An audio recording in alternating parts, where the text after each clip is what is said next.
Morning, everyone. We're going to go ahead and get started. Welcome to the TPS Tools for Managing Multi-Purpose Manufacturing workshop. It's being put on by Omdd and the University of Kentucky Lean Systems program. My name is David Cowan, the Senior Manager at Omdd. This is Dr. Abbott McGinnis, and I'm the Academic Coordinator at University of Kentucky for the Lean Systems program. And we also have Carrie. Good morning, Carrie Conrad, Manager in Omdd. All right, so we'll go ahead and get started. First, I want to warn you guys, we got a lot of material to cover, so we're going to kind of overwhelm you, so I'm glad you're doing it in the morning instead of in the afternoon like the last week yesterday. So our safety commitment is we will always practice poke, te, nashi, and chips. And here's our logos of Omdd and the College of Engineering True Lean Systems program. And Dr. McGinnis can explain this slide. It talks about the collaboration. Yeah, this is just briefly about how we got together anyway. Is that University of Kentucky and Toyota started a partnership in 1994. Mr. Cho came out to the College of Engineering and had a proposition for us to work with Toyota, primarily to teach and train in TPS, and then also to conduct research and to collaborate with companies and with Toyota. And as part of that program, we also we have a Toyota executive in residence that's the head of our group. And one reason for that is to help calibrate the TPS knowledge with our group to make sure that everything is, we still benchmark Toyota heavily. And over the years, we've grown to a multinational organization. Really, we have people coming in from all over the world, and we go around the world to different places, teaching and training for industry and education. The bulk of our members are former Toyota, retirees really, and with a lot of deep TPS experience. And our principal method of learning is we try to learn by doing. We're not typical consultants where we would go in and try to go to the line and fix anything. We believe that the people that run the companies, that's their job, but we will help to coach and facilitate that to just get learning in place for that. So that's it.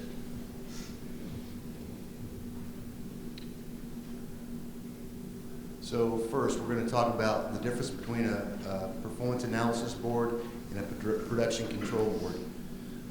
So with a production control board, you're able to see a gap between what was planned output and what was actual output, but not necessarily any reasons of why there's a gap. With performance analysis board, with the win-lose board, it allows us to break down the problems that caused the gap, and so we can get through the second step of problem solving, which is break down the problem. So the learning outcomes for today, by the end of the workshop, we want you to understand and experience how to use a multi-purpose performance analysis board, understand and experience how to use the win-lose board, understand how to use the win-lose board focus meeting. So it's a 75-minute workshop. How are we going to do all of this? Here's our plan. First, we'll have some 10 minutes of introduction and background, 10 minutes of explaining how to use the PAB and win-lose board, a walkthrough, and then we'll have some interactive manufacturing videos where you'll actually observe a manufacturing line created at University of Kentucky and try to capture the information to use the PAB and the win-lose board. So first I want to talk a little bit about Mr. Hayashi. So Mr. Hayashi, this gentleman down here, he actually just officially retired in January of this year, but he joined Toyota Motor Corporation in 1966. And he served on the front lines for 52 years. And one of the key points is he was one of the last direct proteges of Taiichi Ohno, who was the founder of the TPS production system. So when Mr. Hayashi would come to North America and give us direction, we listened very closely.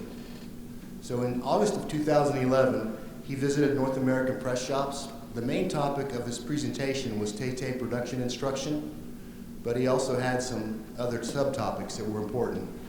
He gave direction to the North American press shops. 1, utilize performance analysis board, and number 2, win or lose job by job. So this is one of the slides from his presentation in August 2011. So key points. Performance analysis board is not a record board. It's important for us to understand what the plan was and what the actual result is for each job, meaning in a press shop, every time we do a changeover and run a different part, how did we do on that particular part? so that we can see abnormalities and then we can do problem solving. One other key point I want to make here, he said, put your wisdom into the performance analysis board. So we're going to show you an example of a performance analysis board this morning, but don't think that, oh, I'm going to take this footprint that you got from this workshop and I'm going to implement it exactly the same. Don't do that.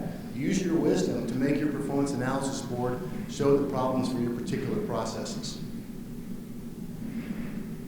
The second direction was check the following on the shop floor closely every day. Cycle time, the setting time versus actual time. Don't depend on what's in the computer to say, oh, this is our cycle time for this particular part. Go down to the shop floor with a stopwatch and watch the pieces come off the piece of equipment or off the line and understand exactly what the cycle time is. Changeover, compare the target time versus the actual time on every changeover. And on downtime, how long were we down because of abnormalities in equipment, dies, quality, or conveyance? And then the final summary, win or lose, job by job, lot by lot in these three areas. And the OA that a lot of companies use, or OEE, is really just a result KPI. And what happens with these three sub-KPIs is what's really going to determine OA or OEE. So I've mentioned multi-purpose line or equipment a couple of times this morning already. So a quick definition. A multi-purpose line is used to produce multiple products in lot sizes greater than one, utilizing changeover operations between products. Here's some examples. HVAC assembly lines, ECM assembly lines, printed circuit board lines, stamping presses, molding machines, casting machines, and roll mill machines. And here's a simple MIFC of what this type of process would look like. You have a parts withdrawal Kanban come back to a store, parts are withdrawn, the production instruction Kanban is detached, goes into a collection post, and then into a lot making post. Once the lot size is reached for the particular parts, the Kanbans are sent to a production chute, and then we do a changeover and we produce and fill the store back up. So that's a multi-purpose example. So now we're going to get into the performance analysis board for multi-purpose manufacturing. Once again, we're going to reiterate the production control board differences. This shows the gap ahead or behind. So you can see it shows two things. But the performance analysis board shows many, many details about what caused the gaps. So first, what is the objective of the performance analysis board? It's to show the performance of the line as compared to the standardized work bottleneck cycle time. And the purpose is to visualize, identify, and solve problems immediately during the shift. And we're going to be focused mainly on multi-purpose line PAB today, which will show the result lot by lot rather than hour by hour. So we have to have some preconditions in place before we're going to be successful using a PAB. Standardized work. Without standardized work, there's no normal. Without understanding what's normal, we won't be able to see the problems that the PAB is supposed to be showing us. And then we also need to have a team leader role. Without a team leader role, to react immediately to the problems on the line, which is the purpose of the PAB, solving problems immediately cannot be achieved.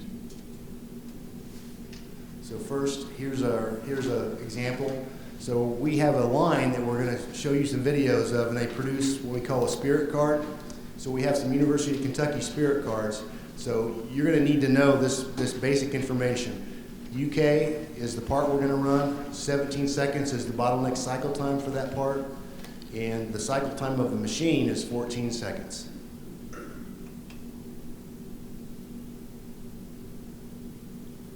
Next, we'll need you to capture the total changeover time.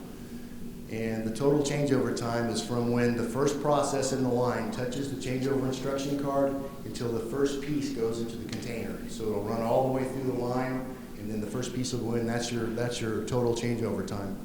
And that's going to be, in this example, it's 102 seconds.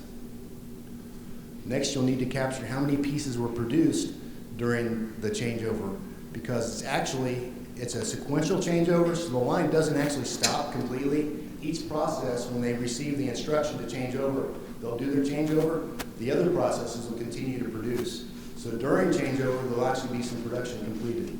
So you need to capture that. And in this example, it's 4. Next, we'll calculate actual changeover time. And so we had 102 seconds total changeover time. The output during changeover was 4 pieces, and the bottleneck cycle time is 17. So 4 times 17 is 68. 102 seconds minus 68. So that's our actual changeover time. That's the amount of time we lost during changeover. Now we have to capture the total runtime. And the total runtime is going to be from when the first process touches the changeover Kanban until the last part of that lot goes into the container. And in this example was 269. Now, during that 269 seconds, if we had 100% OA, how many parts should have been produced? So we want to add that to the performance analysis board. And the calculation resulted in 15.8 pieces. Here's the calculation. You just take the 269 seconds of total runtime, divide it by 17, gives you 15.8 pieces. That's what should have happened if we had 100% good OA. Now we're going to compare to what actually happened. So by observation, you'll be able to see how many pieces do we actually produce. So in this example, we actually produced 12. We should have produced 15.8. So the next step is we have to capture also just to check the machine cycle time to confirm that it matches the plan. So during the run, use a stopwatch and actual observation, record the machine cycle time, and record it on the PAB. Now we're ready to calculate the OA. It turned out to be 76% for this lot. And the way we calculated it, the number of the actual output divided by the planned output. So it's 12 divided by 15.8, it's 76%. Then the next step is record all of the abnormal downtime and try to arrange it by categories, and also make notes about what the problems were. We don't want to just have the downtime. We want to have some notes so we can understand what caused the downtime. And then you do the same thing for every lot that runs throughout the day. So our first lot for this was UK. Next we did U of L, and we've got the downtime and the problems, so we know what the OA is. Important point, the lot information goes up in the upper left-hand corner, and the running total or the cumulative information goes in this lower right-hand corner for each cell where you see the diagonal. This 613 is really just the sum of 269 and 344, so it gives you the total so far for the shift. Likewise, for the OA calculation, you can see 76% for the first lot, 66% for the second lot, and the running total was 71% for the shift, using those two numbers. So that's the PAB. Does anybody have any questions or comments? No one? Okay. Let's go on to the win-lose board. So the definition of win-lose board is a visual production performance board that displays key performance indicators of cycle time, changeover time, and downtime for every part and every lot produced on a multi-purpose manufacturing line of equipment. The objective is to visualize which parts are not achieving targets and to visualize if countermeasure activities have been effective. Purpose to eliminate problems and improve productivity. So this is an example from I've got a couple examples really from TMMI press shop and TMMK press shops. This first one is from the 5A press and TMMI. And so this shows a win-lose board for that press. So every part that is produced on that press, we have the KPIs for each part by part. And a little bit of a close-up. So this is the 67141 and 2. It's a right and left door inner. So it shows the cycle time every time it ran. And you can see there's a green circle along this target line. So it looks like every time it ran, it was able to run at the target cycle time. It shows a changeover time, and you see a couple red circles. It means we didn't meet our changeover time target. And then downtime and OA are plotted. So we do that for every part. Here's a close-up. This is from TMMK. So you can see this is for January 2019. So it shows every day all the way through January. And every time that particular part runs, we would show the result of that run, whether we won or lost on cycle time, downtime, or changeover time. So this is the way we followed Mr. Howsey's direction about check these things every day and do problem solving based off of what we see. So in this example, this is the PAB from that run, and we want to plot it onto the win-lose board. So this is how we do that.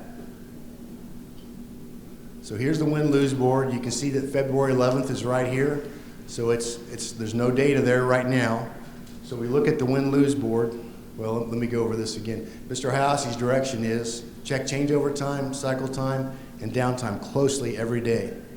So first we'll check changeover time. We had 34 seconds for the actual changeover time. So we plot that on the February 11th location. It's a red circle because we didn't meet the target. Next we'll check machine cycle time. So once again, let's talk about this. A key point about this is we go and see with the stopwatch. I've been at Toyota facilities and at supplier facilities where I say, hey, what's the cycle time for a particular part? Immediately someone will open up a computer, oh, it's 18 seconds. I said, well, let's go check it on the floor. We go check it on the floor. Oh, wow, it's running at 22 seconds. Well, one time this happened and the director of manufacturing was on the floor with me and the plant manager, and he said, well, let's speed it up to let's speed it up to the correct cycle time. So immediately the operator says, I can do that, but we're going to have a lot of downtime. And he was right. We started having downtime. Well, the plant manager, director of manufacturing said, okay, let's fix that one. And so they had people come over and start doing problem solving, and within probably a week or 2 weeks, every part on that line was running at the planned time, when before it wasn't. So it's just an example of why do we want to check this cycle time every day? So we can do problem solving. So in our example, 14 seconds was the plan and it was the actual. So we plotted on the 11th with a green circle. Next we'll check the downtime. Looking at the PAB again, 14 seconds for the total downtime. So we plot in on February 11th. And next we can plot the OA to show the overall result of how we won or lost. And 76%.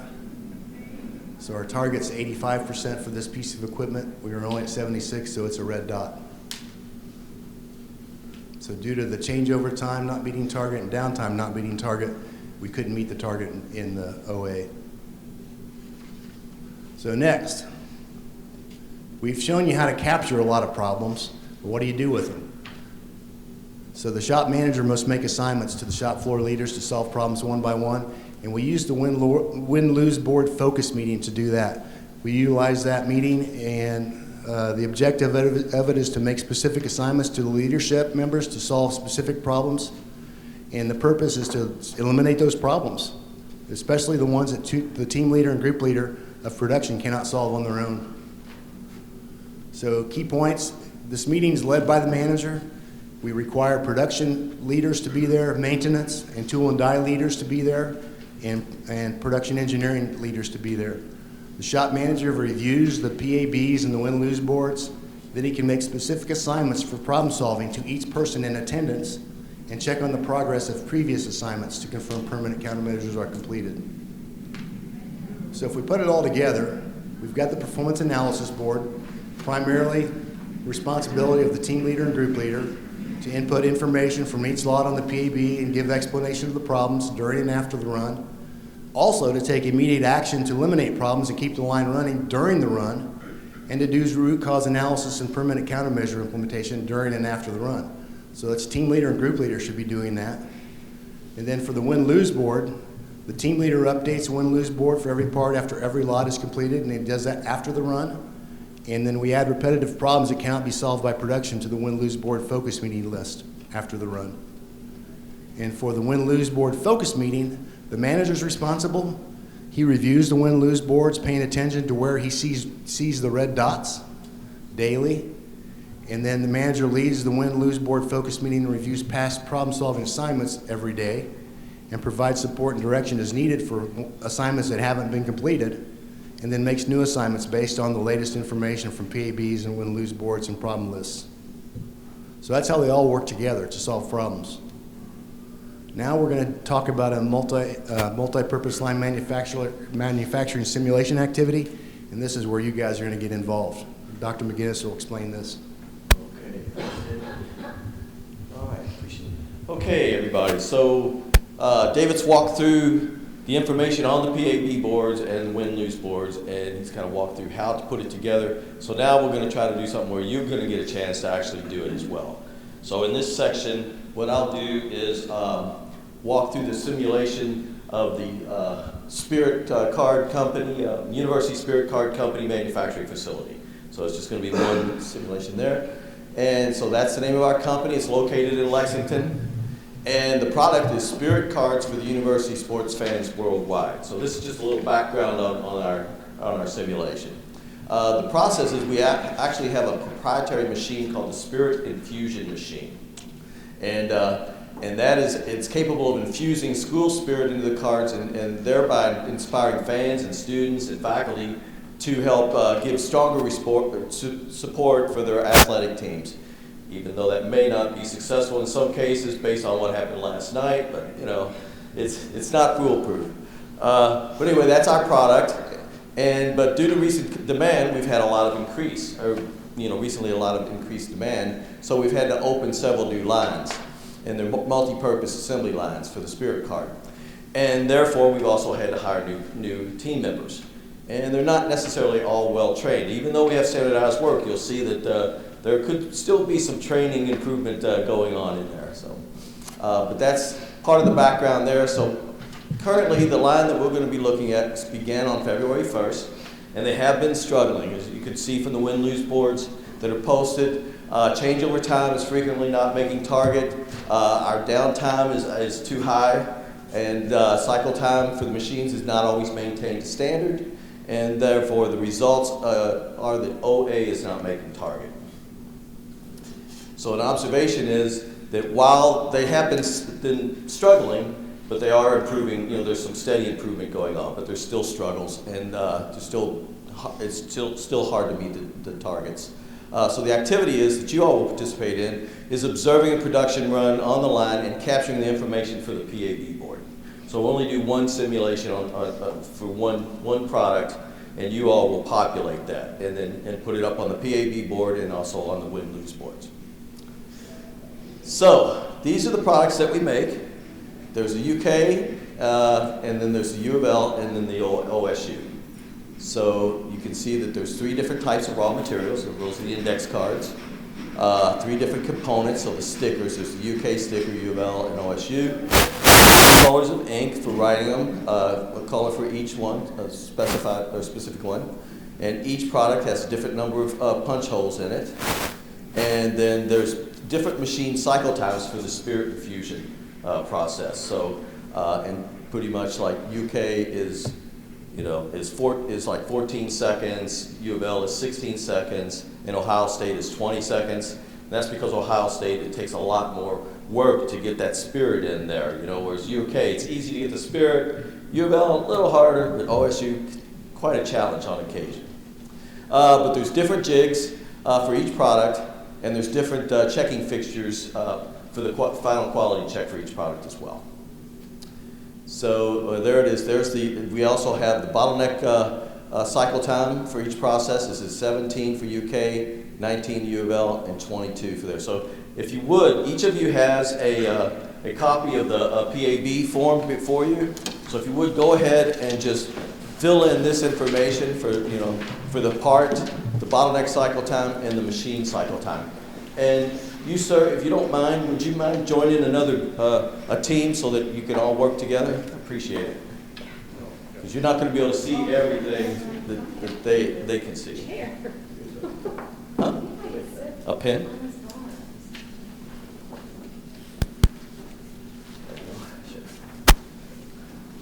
Okay, so if you got this written down, let me go and describe the line a little bit. So this is what the video is going to look like. This is our line, if you will. So we start with process 1, process 2, process 3, and 4. So the videos would all have the exact same orientation. Cycle time, is that given or planned machine cycle time? Yeah, planned machine cycle time is the 14, 16, and 20. Good question. So have y'all got that? So yeah, it's only, the columns that say given in red, those would be that's the data point. So we got the part, you've got the bottleneck cycle time is column 2, and then over here is the planned machine cycle time. Probably should have an example up to show them where it is. Okay, everybody have that? So here's some of the features, like I said. So here's the layout, process 1, 2, 3, and 4. And you see that over here, these are the raw material cards. So these are the index cards that process 1 has to start the job. The finished goods counter, so that the process 1's job is also to keep track of how many cards are going into the finished goods bin, and that's the start of his job in process 1 is to take this finished good and move it on into the bin. So that's the finished goods bin, and he's also got a changeover timer. So when he gets a signal to change over, then as soon as he touches that signal card, he should start his timer, and that's when changeover time starts until it goes all the way around to each station. Like I said, David said it's a sequential changeover, so it'll be progressing sequentially through there. And then when that last card with the changeover card goes into the finished goods bin, that's the end of the changeover. Then there's the spirit infusion machine, which we've kind of kept a little dark because it's proprietary, and we don't want to share that. I mean, it's a big, expensive piece of it. It's not that big, but it's very expensive, as you can imagine. And then the spirit infusion machine is hand on light in case there's any problems. Now the next one shows the material flow. So it's going to start with him making the card. In process 1, putting it in his outbound SIPs. Then it goes into process 2. Process 2 is going to punch the card and put a plastic sleeve on it, and then to put in his outbound bin. And then process 3 will take that card with the sleeve and put it into the infusion machine. He'll press a button. You'll see him kind of press a button to start it, and then he'll press another button to stop it. So those of you that are doing machine cycle time, that's really kind of what you want to keep an eye on. Watch him when he moves something into this machine and just does an action that looks like he's pressing the button. That would be the beginning of the machine cycle. And then as he pulls this out, you should see him press that button to stop it. Or he'll press that button before he pulls it out. Anyway, so once it's been infused, then the outbound SIPs, it goes into the outbound SIPs, and he will also take the plastic sleeve off and return it over here, so process 2 has that. Then from there it'll move into process 4, where he puts the sticker on in the right location and does a final quality check, and then moves it into his outbound finished goods SIPs.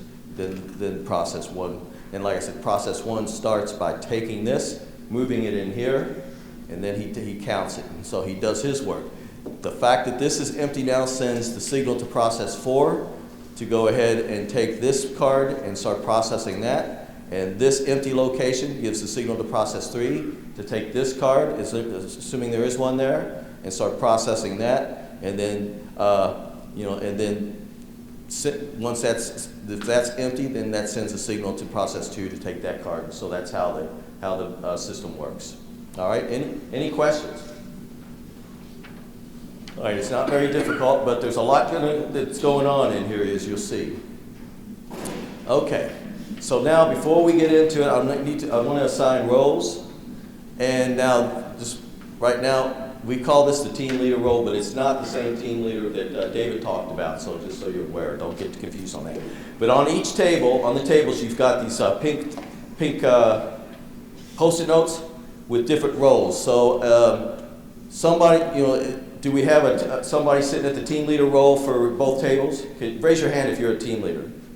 We've got a team leader there, so we're going to need to assign, just one of you pick a team leader. We got a team leader. Okay, great. Your job is going to be help the observers make sure that they understand what their roles are. And then also you're going to complete the form. So they're going to gather data, and you're going to help, you guys will put it together and put it together up here just put it on the forms on your whiteboards or your flip charts, okay? And then you're going to calculate the planned output, the OA, and the downtime. And as you see on the formulas, you've got those formulas are on the top of the columns. So you've got everything you need. Then we also have a changeover analyst. Do we have a changeover analyst? We have one here. Do we have one back at the other table? Changeover analyst. Okay, so that's observer A. Your job is to capture and record total changeover time. And that changeover time starts, remember, when they touch that, you'll see an orange ticket, more or less, a card. That's the beginning of changeover at process 1. When he touches that, it goes all the way through until that card with its accompanying product goes into the finished goods bin. That's the end of changeover there. So that's the total changeover time. And you want to capture the number of products made during that time. And since it's a sequential changeover, there's going to be products that are being made previously, right? The current, the old batch that you're changing from, those are going to be made. So, and in this case, it's going to be Ohio State cards. They're white. And you'll see the UK card coming around, the blue one. And when that first UK card gets into the bin, that's the end of that. It will have the changeover card with it, and that'll be the end of changeover time. Okay?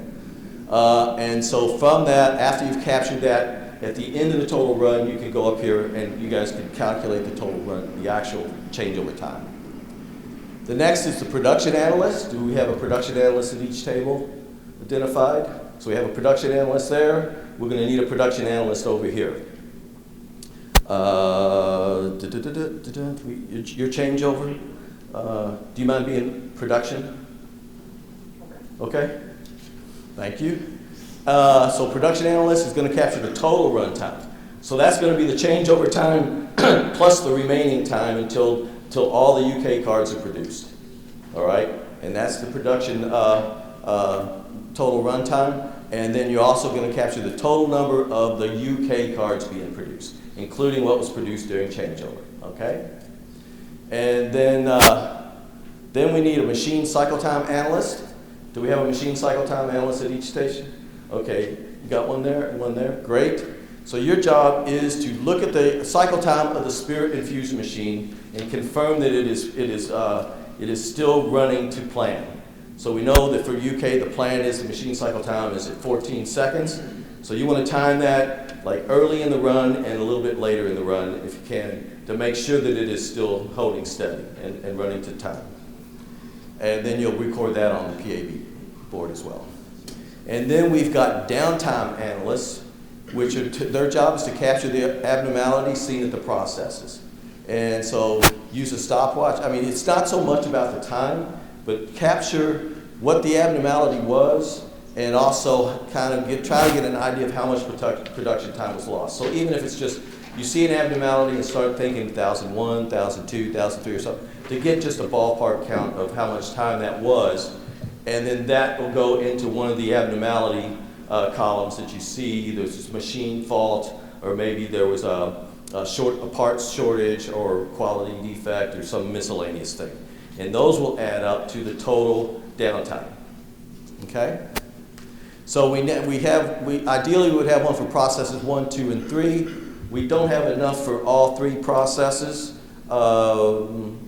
So I guess, sir, you just came back. Would you mind joining this table so we can kind of spread you out?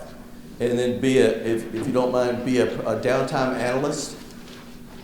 So downtime analyst's job will be to watch and just, capture any, and so we only have, let's see, I think we have 2 downtime analysts per team now, right? So we've got one there and one there, and what about over there, your team?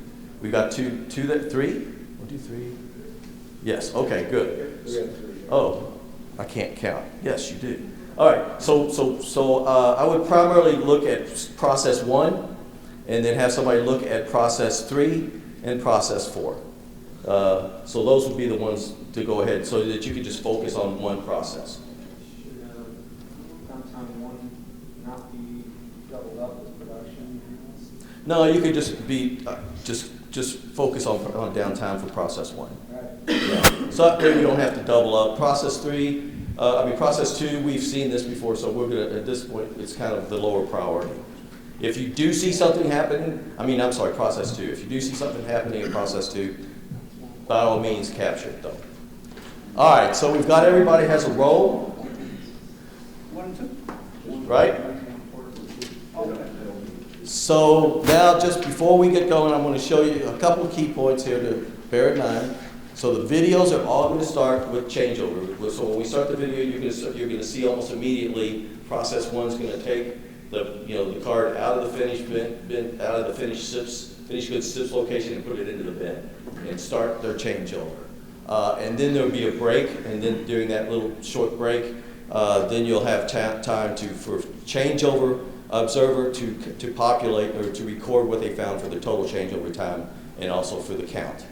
And then we'll start it up again and then finish the production. So the total production run analyst will also be able to count that and add the 2 segments or keep a running tally. Observation points again by review. So remember, we're looking at changeover time and the number of cards made during changeover, the total run time and the number of cards made for the whole run of the product, downtime at each process and the reason for it, and then the machine downtime and the machine cycle time. Okay. Now, so we're making OSU and we're changing over to UK in this example. So it's going to start up, and you'll see. So right away, there, he puts that in there. He's got his changeover instruction card has been uncovered. So now he's got a signal to go ahead and start. So now he should be starting to time it. As soon as he touches that card, that's really when his time starts. That's the beginning of changeover. So don't follow his timer necessarily. You look at it yourself. Now he's gone to get the parts for his changeover, and he'll be changing over from OSU to UK. So now he's bringing in the cards, the template, and his blue pen. And now he'll start producing here. So you don't have to record any of this data right now. This is just kind of to give you a little feel for the simulation. Is he supposed to stop the changeover stopwatch? Huh? Is he supposed to stop that changeover clock? To start it, he starts it, Yeah, right? But shouldn't he have stopped? No, it will not. Changeover does not stop until it goes all the way around, right? Okay. So now it's moving to 2, and then then they'll move over. It'll get into in a second here. We'll move into process 3.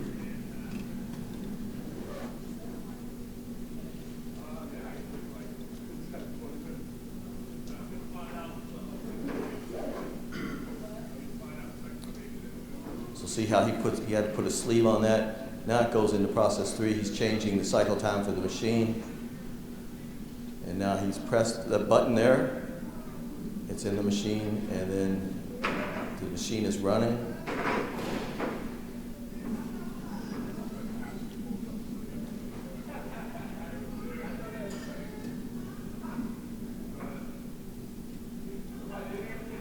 And I think he already pressed it. He's just waiting. I think he's having a brain freeze going on.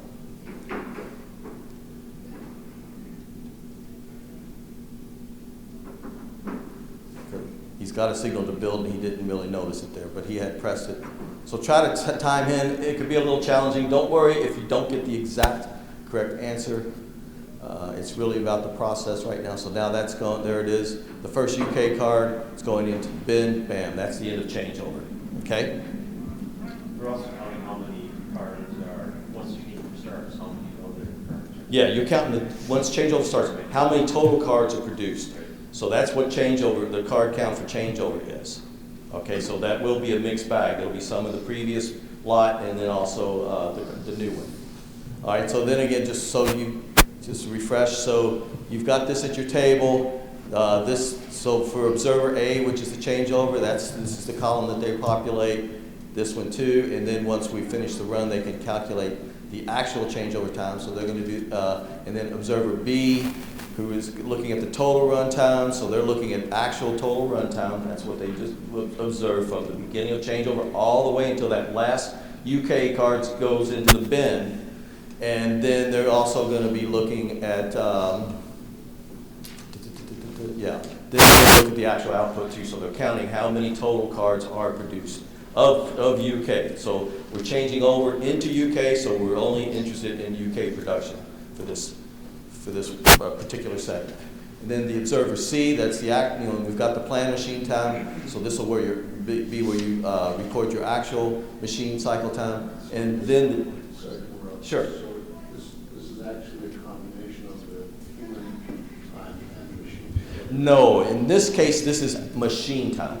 It's very difficult to tell It is. It is. It is. We can improve upon that, yes.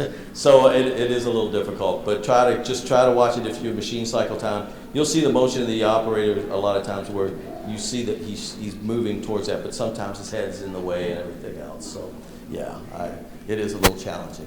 And then so observers D through G, these are the downtime, the process downtime observers. So look at yours. Look for anytime the machine, if you have a machine at your process, anytime that goes down abnormally, anytime there's short parts, like there's no cards or maybe running out of stickers. Also, anything that has to do, if there's a quality defect and time taken up with that, and then anything else you see miscellaneous, like extra delays of the operator, or just they maybe have a signal to build, but they're not actually building, all that sort of thing. Is, try to capture that if you can, and then that'll roll into the total abnormal time. And then once this is populated, then you guys will be able to then populate the, graph it in the win-lose board. Okay? So you can see why we've broken it down into a lot of little jobs. All right, so now I'm going to shift gears and use a different mode of PowerPoint for the videos.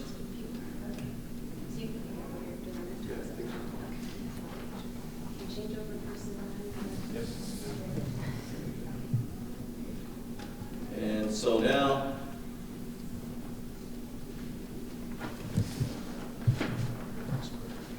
okay, so get ready. So it's going to start at about the same place where that sample started, right? So right there at the changeover.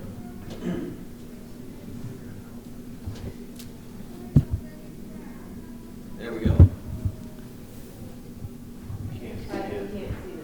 Ho, ho, ho, ho. Oh, I know, we can't probably have two PowerPoints on at the same time. So we're back to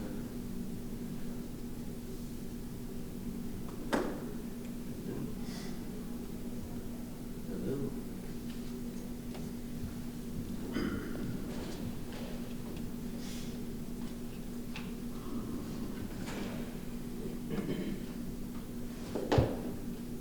Now we can't see anything.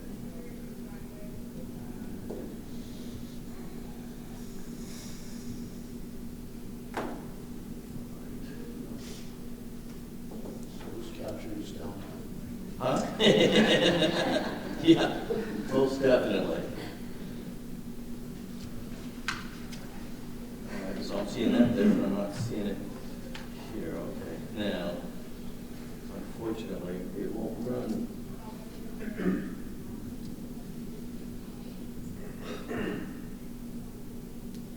There.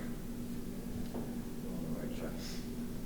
It always bounces back to the beginning. That's why I thought, I'll have a new PowerPoint open so that it will open right where I want it. Turns out, apparently, I didn't think about the fact that it can't, the machine won't handle it. Okay. All right. So here we go.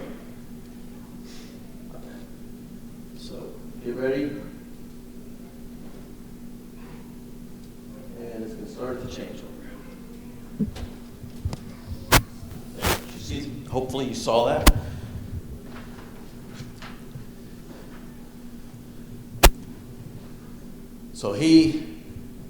So that's probably some downtime on his part where he could have been running and doing his changeover and he's just kind of sat there watching, right? So there's a delay, but then as soon as he touches that, then that's the beginning of changeover.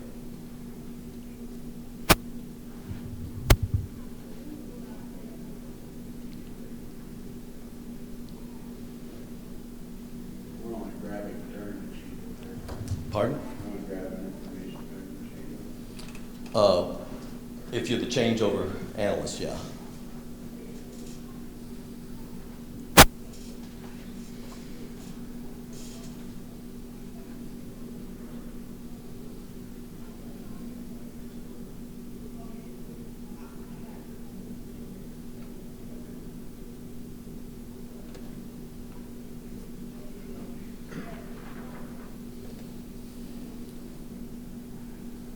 Into process 2, and now he's also producing.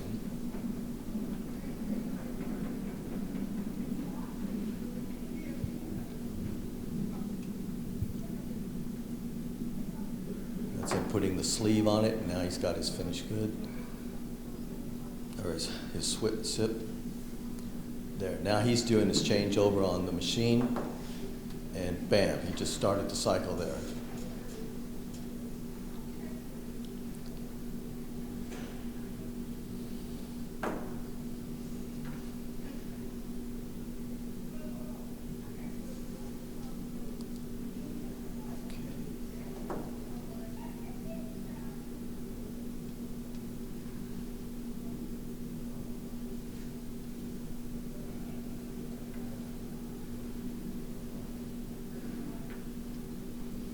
So I think when he put his hand up there before, he had stopped it and he didn't realize that he could go ahead and build since that was ready and he had a card that he could infuse.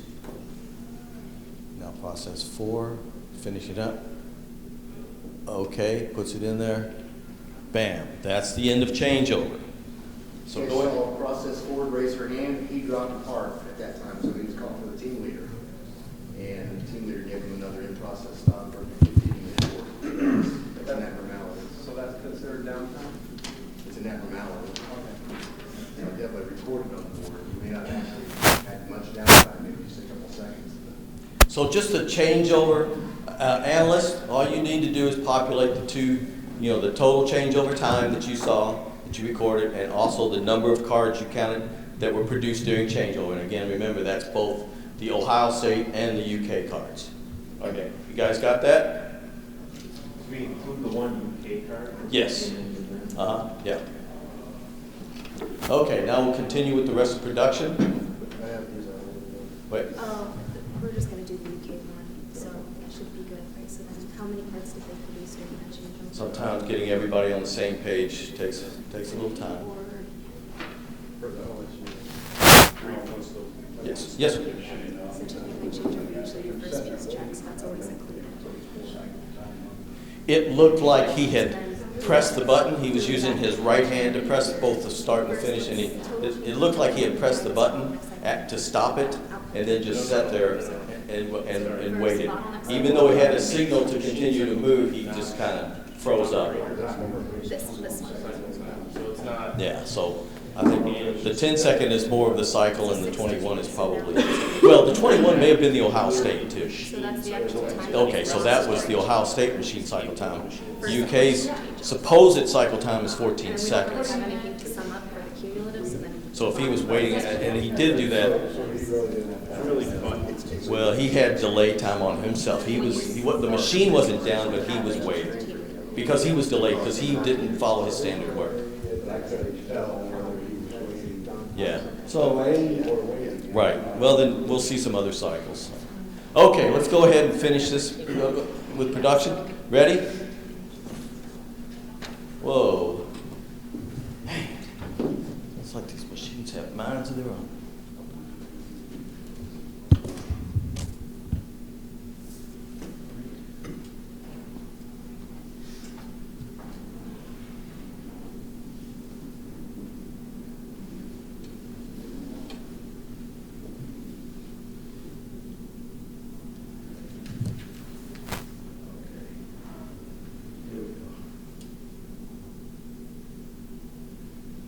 So he had just put it in there, so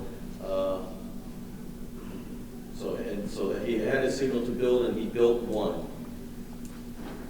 Or he built his next one. Now he's continuing on with his production.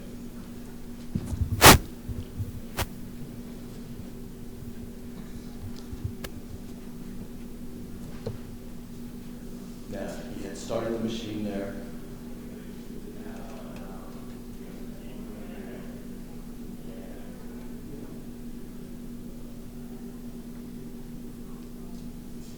Now he stopped it.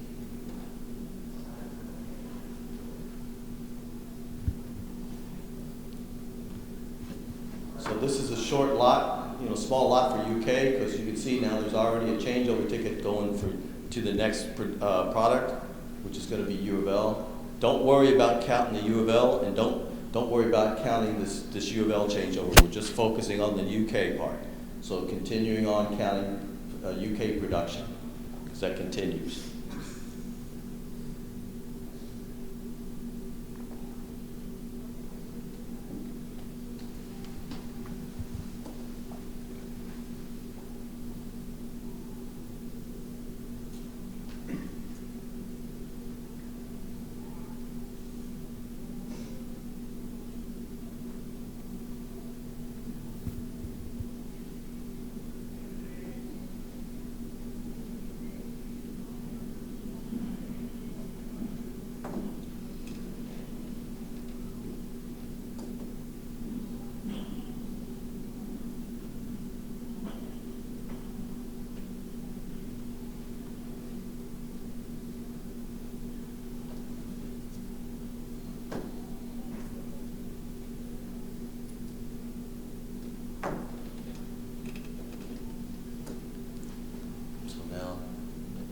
machine is being changed over to U of L.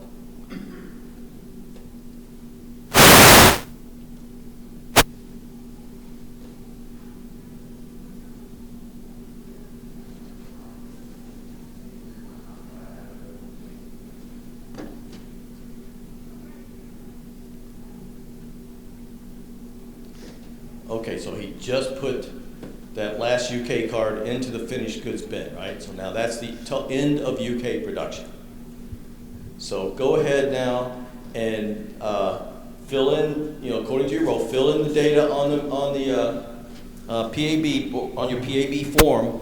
And if you want to, well, go ahead and fill it in, and then come on up, go up to your flip chart, and go ahead and populate this. So the team leader be in charge of populating this and calculating the, let's see, what is the team leader? So changeover observer is going to calculate actual changeover time. Team leader will do the OA and also the planned output, and then put together what the total downtime Total is. changeover time? So who was observing? The actual runtime, we don't have that yet? Yes, you can calculate. Well, you saw the actual runtime. Who's you have a production analyst whose job was to do the total runtime. Well, that's me, and I misunderstood. I thought it was the number of parts. Well, number of parts and the total runtime. That was for, We had 8 pieces. Hmm? at 100% away. What should it be? Oh, So we want to go back through, what you can. well, if we look at this, we can tell that we had we were at about 5 minutes on this. There was a little bit of time. We had, right, there was that one That's where the actual runtime. title slide for the end of changeover stuff, so that's another probably 5 seconds. Actual And then, runtime for the production, right? I'm not saying it. What was the length? So maybe around 5, a little less than 5 minutes. Actual runtime?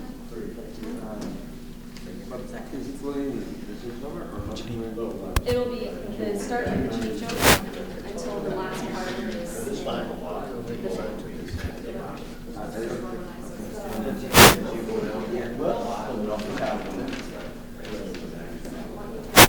So we'll get that. That's. What's that, about 300 seconds? So that's Somewhere in that ballpark.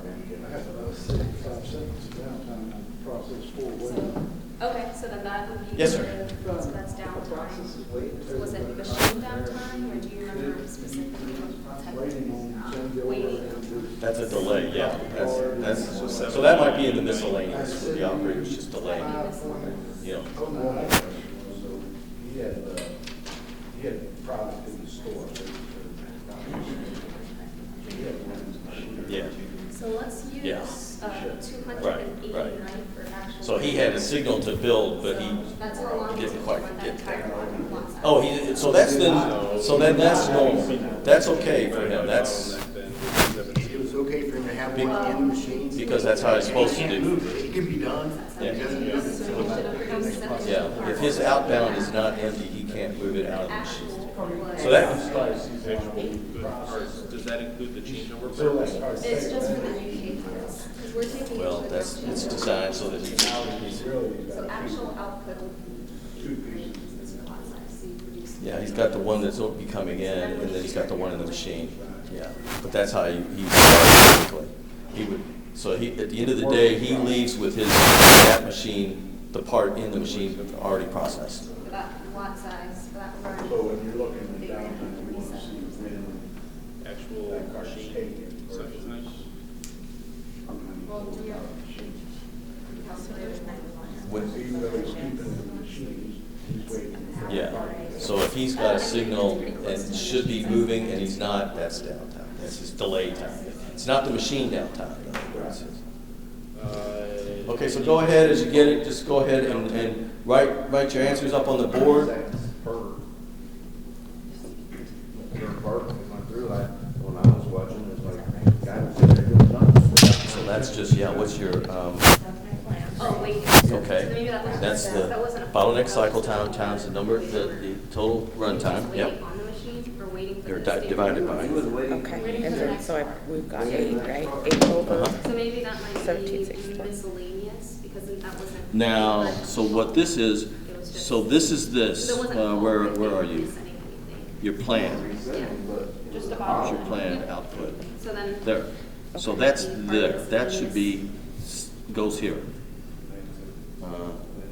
Here, planned output. So that's 17.6 here. And then this is just 8. And that's when No, you would- OA is doesn't gonna be necessarily have the to be 4 exact. divided by Your 17.6. OA captures 72 seconds. how you did, right? So the remarks is what's important for the Oh, I'm sorry, you management. total, so it's 8, I'm sorry. 17.6. And then that would go in this column. Process 141 seconds. So here you've got, it's 45, There's a lot of waiting. about 45 and A a half lot percent. of waiting. Now, this column is So just like for the what cumulative, David so pointed in out, this case, when the it's person here. dropped the part during changeover, right? That could be, that was still All right. abnormal, so. And then you got your, whatever your machine times were, and then I don't know your if you downtime. saw, there was kind of a longer lag than the normal wait at the machine. He didn't realize there was a card waiting in the SIP, so he actually prolonged his Right, so wait anybody time that had because he machine just didn't fault realize time. it. So whether he included wasn't there. paying Anybody that attention saw, or you know, whatever your maybe downtime the was standardized for, work wasn't clear, for the short you parts, know, so you saw maybe that's that. another. And miscellaneous is where those, all those Process delays. most of and this things go. downtime was waiting on process one to take the part out of the, and put it into the finish. Almost So, everything you maybe saw because probably, the or standards that he was seeing in the machine is gonna be under, operator delay, so just miscellaneous for the downtime. Cycle time of Yeah, actual cycle time. 14.5. Okay. Guys doing it? So your machine faults downtime, 0, short parts, 7 seconds. 0 for quality. Okay. And then I think I had 15 for delay. seconds. Yeah, that was only for process 4.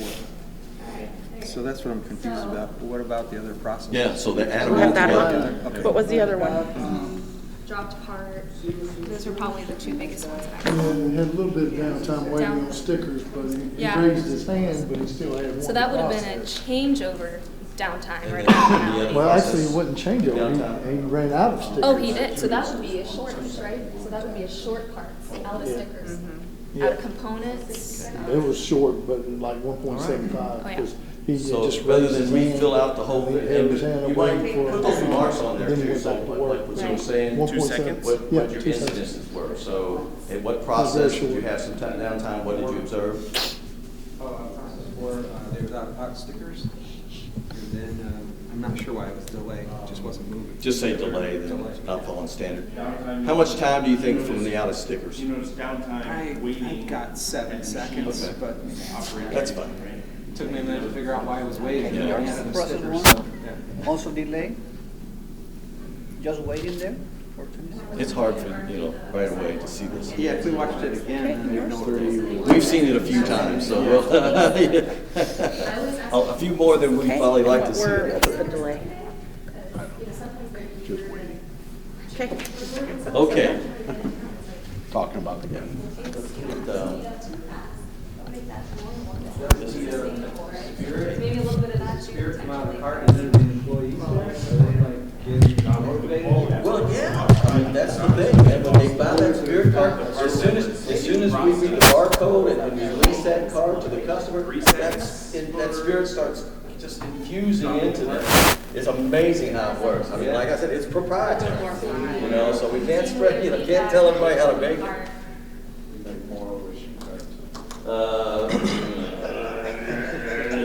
No, OSU, we don't make as many, so when we do make them, it's a big batch, and it always just goes to one place.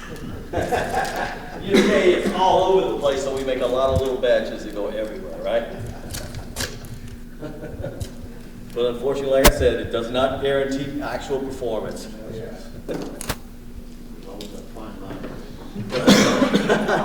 Man, virtual reality is just... Okay, so you've got your board. Let's go ahead and just show you what, I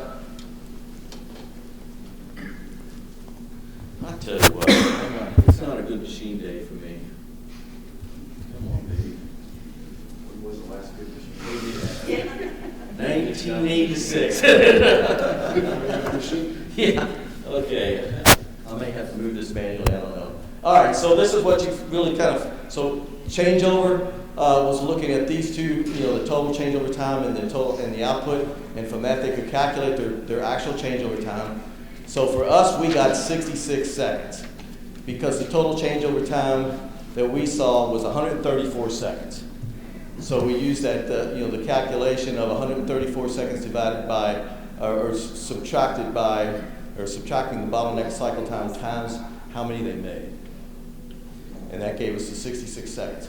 And then so the infusion machine, we said it still ran steady at 14 seconds, so it didn't change, so it was running up to standard. And then the total abnormal downtime, we got about 52 seconds. There were some delays at P1, P4, some changeover delays at P1 as well. The P4 was about 5 seconds for the drop card. And then like you noticed that we didn't catch up there was the machine time delay of that operator process 3 where he just sat there and waited. It was actually, if you look at the process 1 note there, it says delays of 40 seconds.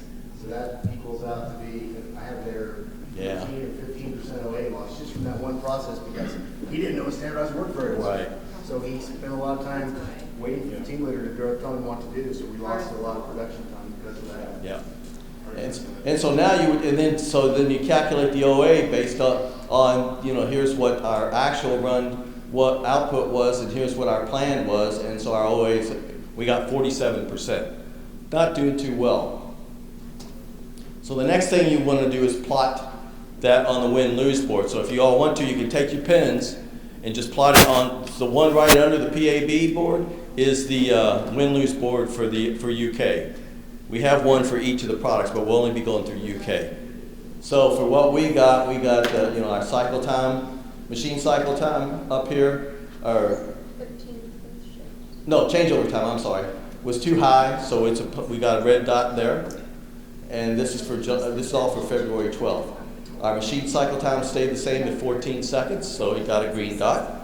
And then we saw that our abnormal downtime was too high over standard, so we got a red dot there at 52 seconds.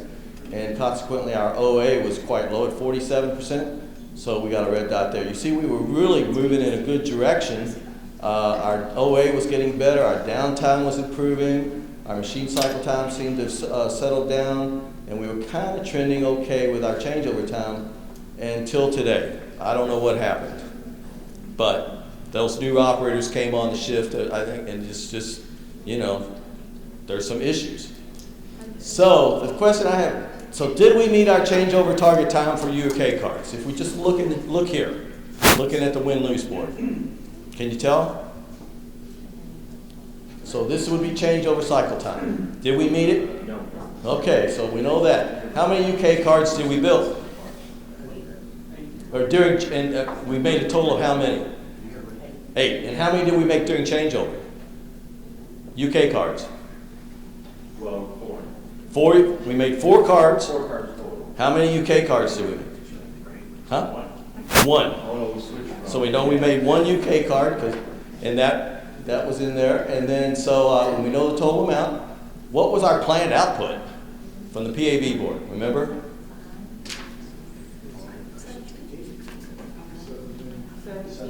Something like 17, yeah. So based upon the bottleneck cycle time, which was for UK, it's at 17 seconds, and the amount of time we ran, we should have made 17 cards, right? So that's another importance of having standardization in place and good stabilization. So you've got a bottleneck cycle time that is truly the bottleneck cycle time, and it's repeatable. So now you know what you should have. And then the other question, was our machine cycle time meeting standard in the run? Yes. Yep, okay. And so how can we tell how well UK did production overall? OA. And did we do okay? No. So at a glance, you can look right at this board and see where you are. What's the status of production for today? So now, this is, so if you were looking at this, where would you be thinking about problems? Changeover. All right, you'd be looking at possible changeover time, abnormal downtimes. Okay. And those are going to result in the OA. So let me just walk through. We're not gonna run U of L and the Ohio State, but notice in this one, so we run the same way, we record the same way, but in this one, they looked at the they saw that the machine cycle time standard was 16 seconds. There was a couple of faults in there too. The machine went down a couple of times, and you can see it was down for a total of 68 seconds. And the maintenance operator came in and corrected it. And when they did, to finally get it running, he changed that cycle time to make it work. So that, okay, well now we can run it and it's not gonna have any faults. Have any of y'all ever seen that happen where, there's kind of a workaround going around, now there's a change there? What kind of, huh? Yeah. So that's Mr. House's wisdom is, hey, please check your cycle time every day, because things like that happen. I've seen it happen, and Toyota does the same things. I've seen it happen before where, hey, we can't get the thing to run right. We just keep stopping. Hey, we'll just do a quick fix and change the cycle time, and then it may stay that way for many, many days and weeks before it actually gets corrected, with a permanent countermeasure. So you see that you've built in down 4 seconds of waste in every single product that you're going to make of U of L here, if you don't catch that. So now why is my OA not up to snuff? Oh, well, we don't know. Oh, well, there it is, right? That's one of the reasons. So this helps in problem solving. It gives you more information to really break down the problem, to start focusing you where the prioritized problem needs to be and the point of occurrence of that problem. So so you plot that the same way, and the same thing with Ohio State. So if you were the shop floor manager, what problem-solving assignments would you make based on your observations that you saw? And who would you assign them to? Huh? Engineering on the machine?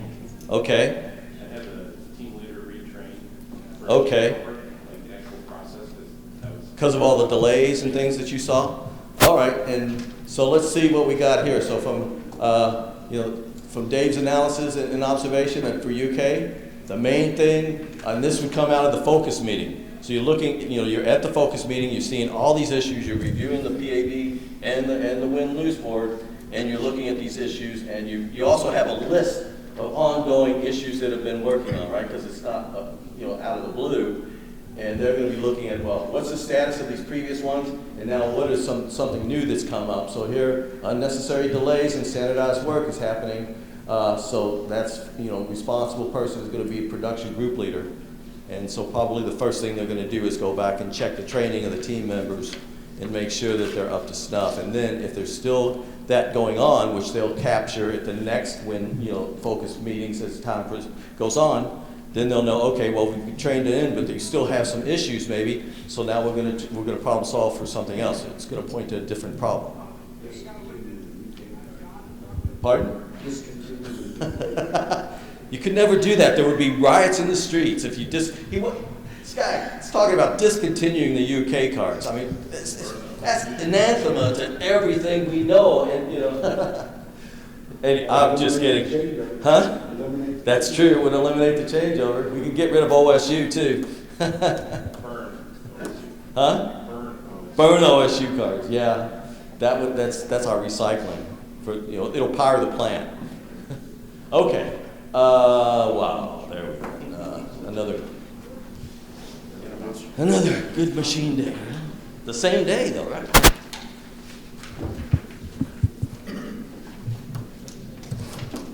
I can't really do much with this. It just kind of has to do its own thing.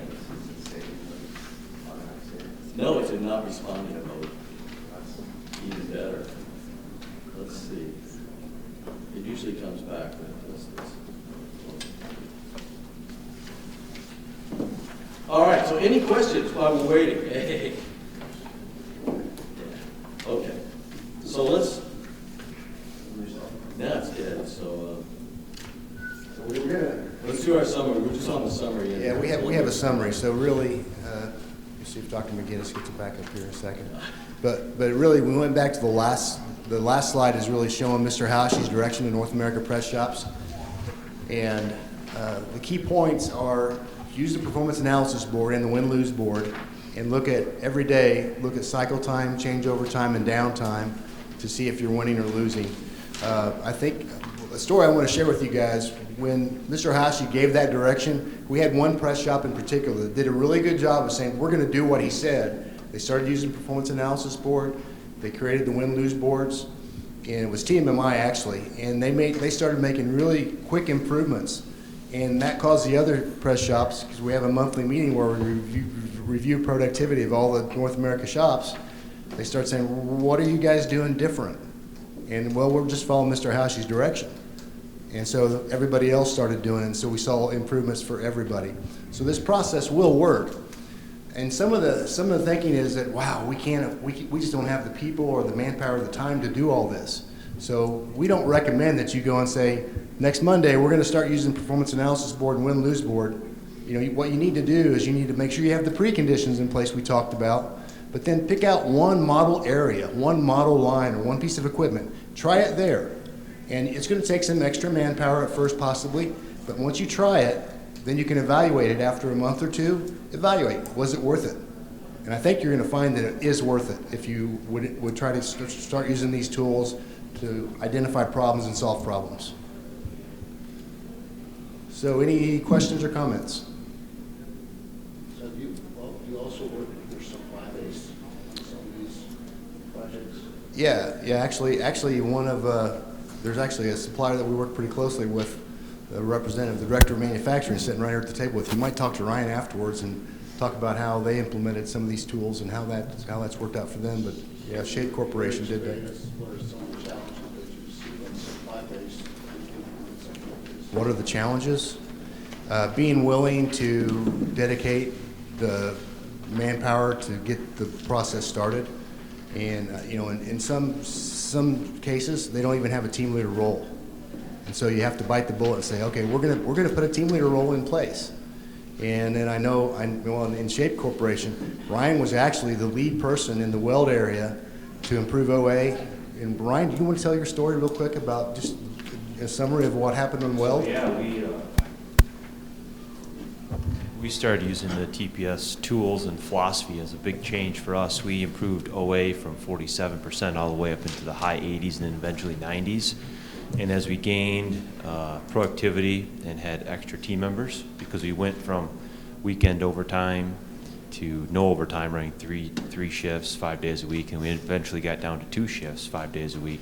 We took the extra team members, put them into team leader roles in other areas of the plant, and spread that way through savings. So that was a big win for us. And then we went into the roll form area for us, and then started using performance analysis boards in our roll form area and win-lose, and to track how we're performing. It's a pretty good success story for us, and it's been challenging. It's roll forming particularly is not a simple process, and there's a lot of different inputs and outputs for that. So, but it's been a good learning experience for us, and we can tell every day when we go on the floor, are we winning or are we losing for how we ran for each shift. So just for the video, that was Ryan DeBoer from Shape Corporation. He's Director of Manufacturing, and they've been using some of these TPS tools for, what, about 3 or 4 years now? 3 years. So, all right, any other questions or comments?